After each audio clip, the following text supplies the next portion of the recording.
Hi friends, आज के video में हम लोग बात करने वाले हैं अपवर्तन सूत्र के ऊपर, जो बोर्ड के एग्जाम के लिए बेहद ही इंपॉर्टेंट टॉपिक बन जाता है और ये 5 मार्क्स का पूछा जाता है। तो इसका रिलेशन क्या है, μ2/v minus μ1/u equal to μ1 minus μ2 minus μ1/r होता है। ठीक है, और जो μ2 है और μ1 है ये अपवर्तनांक होता है। v क्या है, प्रतिबिंब के बीच की दूरी होता है, और ये वस्तु की दूरी होता है। r क्या है, तो वक्रता त्रिज्या है। इसके बीच में जो है रिलेशन सिद्ध करने के लिए आता है। और ये जो अपवर्तन सूत्र है दो प्रकार के सतह के लिए पूछा जाता है, एक उत्तल सतह के लिए और एक जो है अवतल सतह के लिए, ऐसे अवतल सतह के लिए पूछा जाता है। तो सबसे पहले हम लोग देख लेते हैं उत्तल सतह के लिए अपवर्तन सूत्र।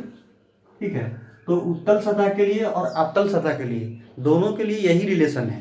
तो सबसे पहले हम लोग बात कर लेते हैं उत्तल सतह के लिए जो है अपवर्तन सूत्र। ठीक है, तो देख लेते हैं हम लोग सतह के लिए। सतह कैसा होगा, उत्तल सतह होगा, उत्तल सतह। ठीक है, उत्तल सतह के लिए हम लोग प्रूफ करेंगे अपवर्तन सूत्र, और अवतल सतह के लिए भी यही सूत्र प्रूफ होता है। ठीक है, लेकिन उसका जो कंट्रैक्शन होगा अलग होगा। देखिए, तो मान लिया जाए कि कोई एक उत्तल सतह है। देखिए ध्यान से, मान लिया जाए ये हमारा उत्तल सतह है। सतह कैसा है, देखिए उत्तल है, और ये जो सतह है ट्रांसपेरेंट है। ठीक है, लाइट ए साइड से दूसरे साइड पार हो सकता है। अब इसका जो मान लिया जाए कि ये एयर है। ठीक है, एयर है, इसका अपवर्तनांक मान लिया जाए μ1 है, और इस माध्यम, ये जो उत्तल सतह है इसका माध्यम है, ये जो माध्यम है इसका जो अपवर्तनांक क्या है, μ2 है। अब देखिए यहाँ पे जो है μ2 का अपवर्तनांक ज़्यादा होगा एज कम्पेयर टू एयर की तुलना में। तो हम लोग नेक्स्ट वाले वीडियो में देखे थे जिसका अपवर्तनांक का वैल्यू ज़्यादा होता है, जितना ज़्यादा होता है वो उतना ही सघन माध्यम का काम करता है, डेंसर मीडियम का काम करता है। तो इस मीडियम का अपवर्तनांक μ2 है और एयर का अपवर्तनांक μ1 है। एयर विरल माध्यम का काम करेगा, और ये जो माध्यम का अपवर्तनांक μ2 है ये सघन माध्यम के काम करेगा, क्योंकि इसका अपवर्तनांक ज़्यादा होगा, इसका अपवर्तनांक कम होगा। अब देखिए क्या करना है, इसके मिडिल पॉइंट, ये जो एक्सिस है परावर्तक सतह है, इसका नाम देते हैं एक्स और वाई, और एक्स और वाई के मिडिल पॉइंट ले लेते हैं कोई पी। ठीक है, और पी से एक सीधे एक लाइन ड्रा कर लेते हैं, खींच लेते हैं, और इसका नाम देते हैं पी। और ये आपका क्या रहा, ये पी क्या ध्रुव है, पोल है, और ये एक्सिस हो गया।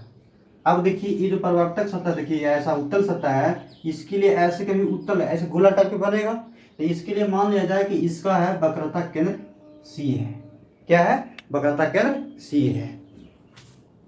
अब मान लिया जाए कि मुख्य अक्ष पर इधर बाईं ओर बिंदु आकार का छोटा सा ऐसा बिंदु आकार का वस्तु ओ रखा हुआ है, बिंदु आकार का वस्तु ओ रखा हुआ है।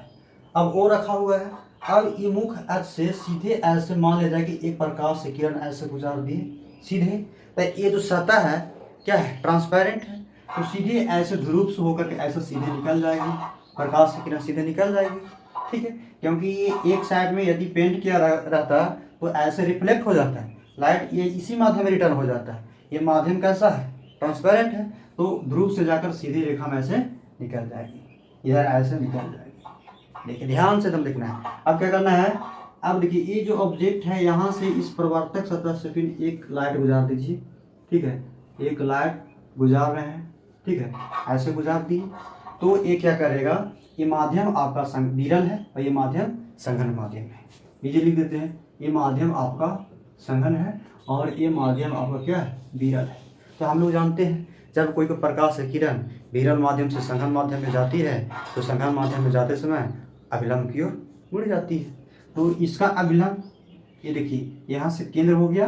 देखिए यदि कोई सर्किल है और ये यदि वक्रता केंद्र है, वक्रता केंद्र से प्रत्येक परिधि पर जो मिलता है लाइन वो 90 डिग्री का एंगल बनाता है, तो ये आपके लिए अभिलंब का काम करता है, ये अभिलंब का काम करता है, विलंब का काम करता है। तो इसीलिए यदि हम गोला बनाए ऐसे सर्किल ड्रा करें, तो ये जो सेंटर है, सेंटर से ऐसे यदि लाइन हम परिधि तक मिलाएंगे तो ये आपका अभिलंब का काम करेगा। और सी और एन क्या हो जाएगा, सी और एन मान लिया जाए ये अभिलंब है, ये अभिलंब है। तो जाना चाहिए था इस प्रकाश से किरण ऐसे सीधे जाना चाहिए था, लेकिन ए सीधे नहीं जा करके, क्योंकि माध्यम चेंज हो रहा है तो प्रकाश की चाल भी क्या चेंज हो जाएगा, ये रास्ता बदल जाएगा, तो ये अभिलंब की ओर ऐसे मुड़ जाएगी, ऐसे जो है देखिए इसको मिटा देते हैं और ऐसे अभिलंब की ओर ऐसे मुड़ जाएगी, ये हमें तो भी लीजिए।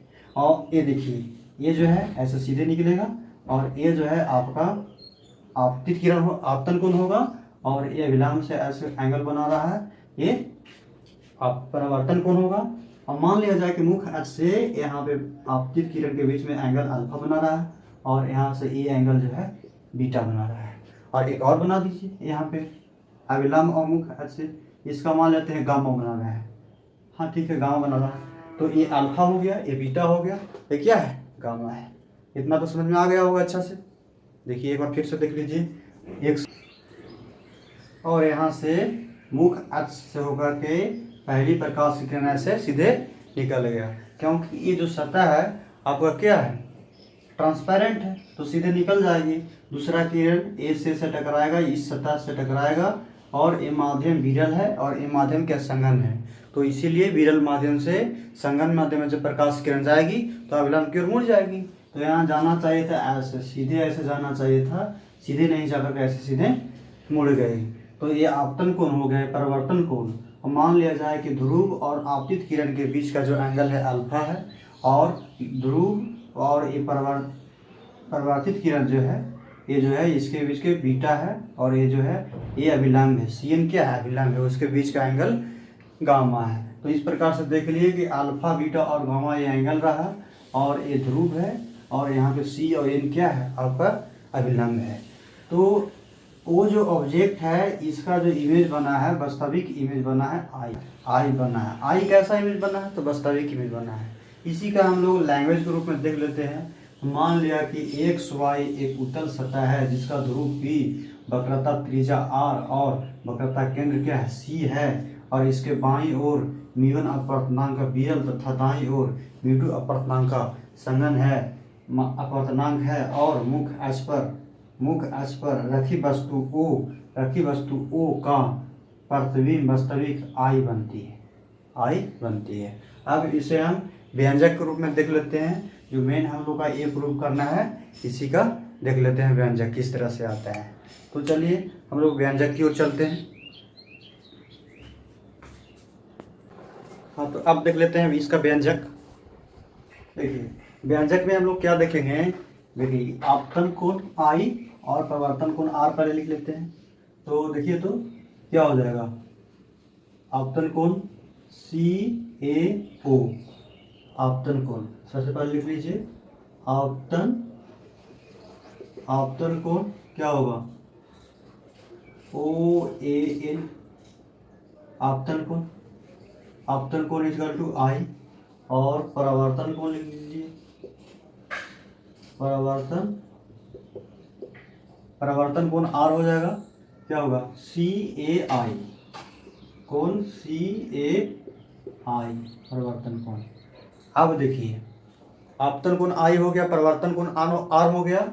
इसके बाद हम लोग क्या जानते हैं, स्नेल के नियम से क्या जानते हैं, स्नेल के नियम से क्या होता है, sine I equal to sine R equal to क्या होता है, μ2 बटा μ1 होता है। Sine I equal to sine R equal to μ2 बटा μ1, और μ2 क्या है, अपवर्तनांक है, μ1 क्या है, अपवर्तनांक है।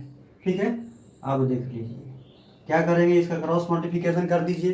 तो क्रॉस मल्टीप्लिकेशन करेंगे तो क्या हो जाएगा, ये हो जाएगा sine I into μ1 equal to क्या होगा, साइन R इंटू μ2, या इसको ऐसे भी लिख सकते हैं, μ1 sine I equal to μ2 sine R।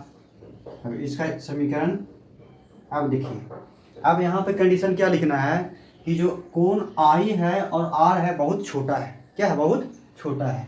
लिखना है I व R का मान बहुत छोटा हो। तो देखिए हम लोग मैथ में पढ़े होंगे, यदि tan थीटा लिखा हुआ है, थीटा का वैल्यू बहुत छोटा है तो यहाँ पे सिर्फ थीटा भी लिख सकते हैं, या यहाँ साइन थीटा लिखा हुआ है और थीटा का वैल्यू बहुत छोटा है तो इसके साइन थीटा के इक्वल हो जाता है, ऐसे हम लोग लिख सकते हैं। तो यहाँ पर देखिए साइन आई और आर यानी आई का मान और आर का मान क्या है, बहुत छोटा है, तो यहाँ पे सिर्फ आई हम लिख सकते हैं। साइन आई जो हो जाएगा इक्वल हो जाएगा आई के, और साइन जो आर है ये आर के इक्वल हो जाता है अप्रोक्सीमेटली, ठीक है, लगभग में इक्वल हो सकता है। तो यहाँ पर क्या हम लिख दें, μ1 आई इक्वल टू μ2 आर। अब इसको समीकरण नंबर मान लेते हैं 1। यहाँ तक समझ में आ गया, कुछ नहीं किए हैं, यहाँ अपतन कोण और प्रवर्तन कोण लिख दिए और असलेन के नियम लगा दिए। यहाँ sine I equal to sine R equal to μ2 बटा μ1 होता है, क्रॉस मल्टीप्लिकेशन कर दिए। अब यहाँ पर कंडीशन क्या लिख दिए, जो आई है, आई का मान और आर का मान बहुत छोटा है तो साइन आई को हम आई लिख सकते हैं और साइन आर को आर लिख सकते हैं। अब इसमें यदि हम पुट कर दे तो आई के साइन आई के जगह पर केवल आई लिखेंगे और साइन आर के जगह पर केवल आर लिखेंगे, तो μ1 into I equal to μ2 into R हो जाएगा। अब इसका समीकरण क्या मान लेंगे, एक मान। तो ये हम लोग का समीकरण नंबर 1 था। आप देख लेते हैं त्रिभुज ए ओ सी में, किसमें, त्रिभुज ट्रायंगल ए ओ सी में यदि देख लिया जाए, triangle A O C, triangle A ओ सी देखिए इस टाइप के ट्रायंगल है, यहाँ ए है, ओ है और यहाँ सी है, और ये जो एंगल बहिष कोण है आई है, आई है। तो यहाँ पर देखिए अल्फा है, यहाँ बीटा है, तो बहिष कोण से हम क्या जानते हैं, ये दोनों समूह कोण का योग के बराबर होता है। तो यदि आई इक्वल टू लिखे तो alpha plus gamma, alpha plus gamma के बराबर हो जाएगा। अब देखिए,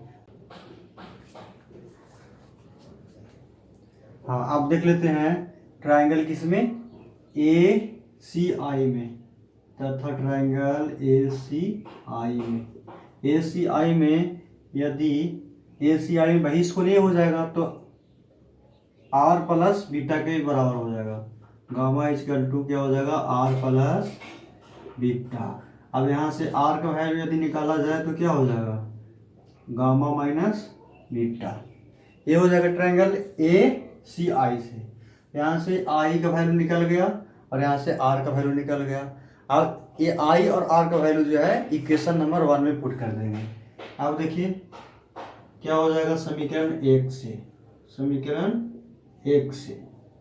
समीकरण 1 से क्या करेंगे, म्यू इंटू आई, आई का वैल्यू क्या हो जाएगा, अल्फा प्लस गामा हो जाएगा, इक्वल टू μ2, आर का वैल्यू क्या हो जाएगा, गामा माइनस बीटा हो जाएगा। अब इसको कैलकुलेट कीजिए तो μ1 है μ2 है, μ1 इंटू अल्फा और μ1 इंटू गामा, μ2 इंटू गामा और μ2 इंटू बीटा। अब ये जो गामा है, गामा एक साइड कर दीजिए, तो ये हो जाएगा μ1 into gamma, μ2 into gamma minus μ1 minus gamma, एक साइड कर दिए, ठीक है। ये प्लस था इधर माइनस में चला गया, ये माइनस हो तो इधर आ जाएगा प्लस में, तो आपका हो जाएगा μ1 into alpha plus μ2 into beta. अब देखिए इसका गामा है तो गामा कॉमन ले लीजिए और μ2 माइनस μ1 हो जाएगा, μ2 minus μ1 equal to μ1 into alpha plus μ2 into beta. अब इसका समीकरण 1 था, और यहाँ पे हम लोग समीकरण कितना मानते हैं, 2 मान कर चलते हैं। चलिए ये हम लोग का रहा समीकरण नंबर 2। अब देख लेते हैं यहाँ से, यदि ये सर्किल है और ये सर्किल पर दो ऐसे चाप, ये जो चाप होता है इसका लेंथ एल है, इसका नाम ए और इसका नाम बी, और यदि ये एंगल थीटा है तो हम लोग थीटा इक्वल टू क्या, कोण इक्वल टू क्या जानते हैं, चाप बटा रेडियस जानते हैं, आर को वाई रेडियस, ठीक है, थीटा इक्वल टू। तो यदि हम देखें यहाँ जो अल्फा एंगल है यहाँ पे है और बीटा यहाँ पे है, गामा यहाँ पे है। अल्फा के लिए ए और पी, देखिए ए वाला अल्फा के लिए ए और पी जो है, और बीटा के लिए देखिए बीटा एंगल के लिए ए और पी दोनों के लिए कॉमन है और गामा के लिए भी कॉमन है। तो यहाँ से देख लिए कि अल्फा बीटा और गामा के लिए जो अर्क है ए पी जो है वो तीनों एंगल के लिए कॉमन है। तो यहाँ से हम लोग अल्फा बीटा और गामा का वैल्यू कैलकुलेट कर लेंगे। तो यहाँ से यदि हम लिखे अल्फा इजकल टू क्या होता है, चाप बाई रेडियस, तो ए पी क्या हो गया, चाप हो गया, और ओ पी क्या हो गया, रेडियस हो गया। तो ए पी वाई क्या हो जाएगा, ओ पी हो जाएगा, और beta is equal to A P Y क्या होगा, beta is equal to A P Y P I, A P बटा पी आई, और गामा इजकल टू क्या हो जाएगा आपका, gamma is equal to A P बटा क्या हो जाएगा, पी सी हो जाएगा। अब इसमें अल्फा बीटा और गामा का वैल्यू इक्वेशन 2 में हम लोग पुट कर देंगे। चलिए इक्वेशन 2 में यदि हम पुट करें, इक्वेशन 2 हमारा ए है, तो यदि अल्फा बीटा और गामा का वैल्यू पुट करें तो गामा का वैल्यू क्या हो जाएगा, पी सी बटा ए पी बटा पी सी। यहाँ से हम लोग देख लेंगे अल्फा बीटा और गामा का वैल्यू इसमें हम पुट करेंगे। तो गामा का वैल्यू क्या हो जाएगा, ए पी बटा P C into m two minus me one is equal to me one. Alpha का वैल्यू कितना हो जाएगा, ए पी बटा ओ पी, तो ये हो जाएगा ए पी बटा O P plus m two, और गामा का वैल्यू बीटा का वैल्यू ए पी बटा पी आई, ए पी बटा पी आई। अब जरा देखिए ऊपर साइड में यदि देखा जाए, ऊपर साइड में ए पी तीनों टर्म में देखिए, लेफ्ट साइड और राइट साइड में देखिए ए पी और ए पी सभी में कॉमन है, तो ए पी से ए पी कैंसिल हो जाएगा, तो सिर्फ क्या हो जाएगा, म्यू टू माइनस मी वन बटा में P C equal to me one बटा O P plus mu two बटा पी आई। अब चलते हैं, इसका समीकरण नंबर 1 कितना था, ये समीकरण नंबर 2 था, समीकरण 2 था। अब इसको समीकरण कितना मान लेते हैं, समीकरण नंबर 3 मान लेते हैं। अब जरा देख लेते हैं चिन्ह परिपाटी से,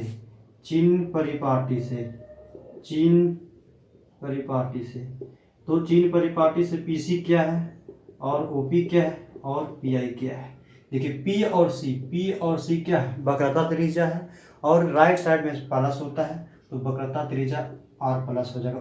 ओपी क्या है, वस्तु की दूरी होता है, ऑब्जेक्ट डिस्टेंस माइनस में होगा, माइनस ई हो जाएगा, और पी आई प्रतिबिंब के दूरी हो जाएगा, प्लस में हो जाएगा।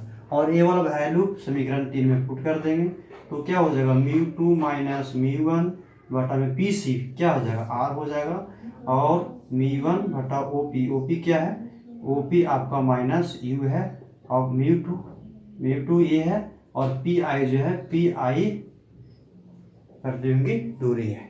अब इसको अरेंज कर दीजिए, क्या हो जाएगा, म्यू टू माइनस मी वन बटा आर इसका टू म्यू टू बटा वी माइनस मी वन बटा यू।